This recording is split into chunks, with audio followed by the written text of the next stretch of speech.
Sammy is a last year medical student.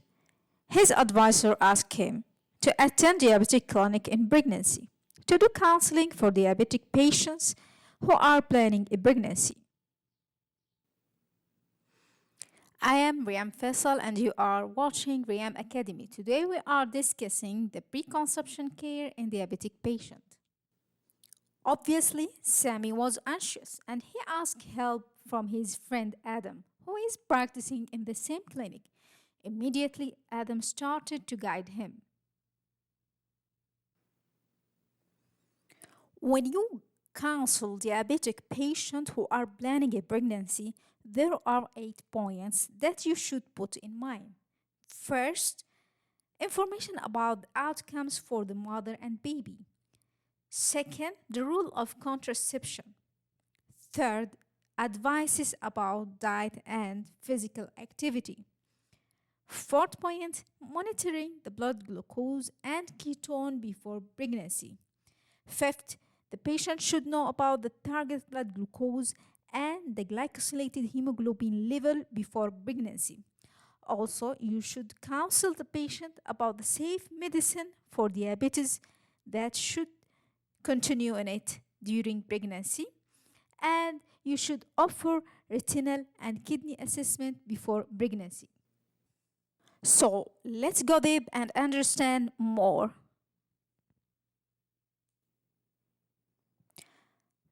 The women should know that if they have good glycemic control before conception and throughout the pregnancy, this will reduce the risk of miscarriage, congenital malformations, stillbirth, and neonatal death.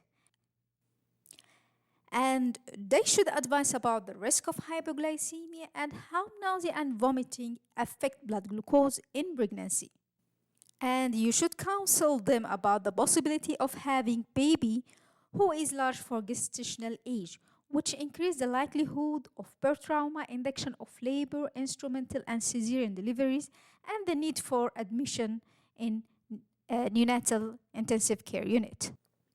Let's move now to the rule of contraception, and you will find the woman asking you the following questions. Which contraception is the best for diabetic? Can diabetics take contraceptives? Unintended pregnancy with poor glycemic control at the time of conception increase the adverse pregnancy outcome. So advise the women with diabetics that their choice of contraception should be based on their preference and any risk factor.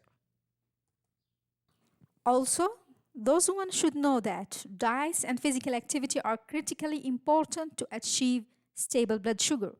And you should advise them to take folic acid 5 mg per day till 12 weeks to reduce the risk of neural tube defect. Before pregnancy and throughout pregnancy, women with diabetics need to monitor their blood sugar and their glycosylated hemoglobin level. And you should offer glycosylated hemoglobin measurement monthly with the aim to keep their level below 48 millimole. That means 6.5%. And to monitor blood glucose with fasting and pre-meal, post-meal samples. And the fasting blood sugar target level should be between 5 millimole up to 7 millimole per liter. And before meal target blood sugar should be between 4 millimole up to 7 millimole per liter.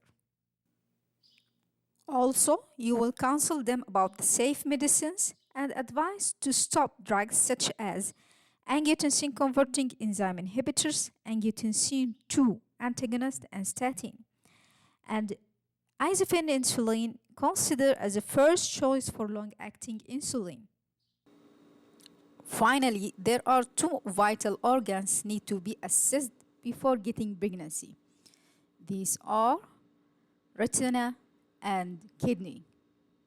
Regarding retina, offer retinal assessment at the first visit, unless the woman had assessment in the last 6 months. For kidneys, you need to check renal assessment, including measuring albuminuria. And you should know when to refer to nephrologists. And the criteria of referral are if the serum creatinine is 120 micromole per liter or urinary albumin creatinine ratio is greater than 30 milligram or glomerular filtration rate is less than 45 milli. Thank you for watching. I really hope this video gave you useful and easy information to memorize. If this video helped you, please give it a thumbs up. To see more videos like this in the future, please consider subscribing. Also, if you want to see me cover any other topics, leave a note down below. Alright, well, that's all I had for you today. I hope to see you next time.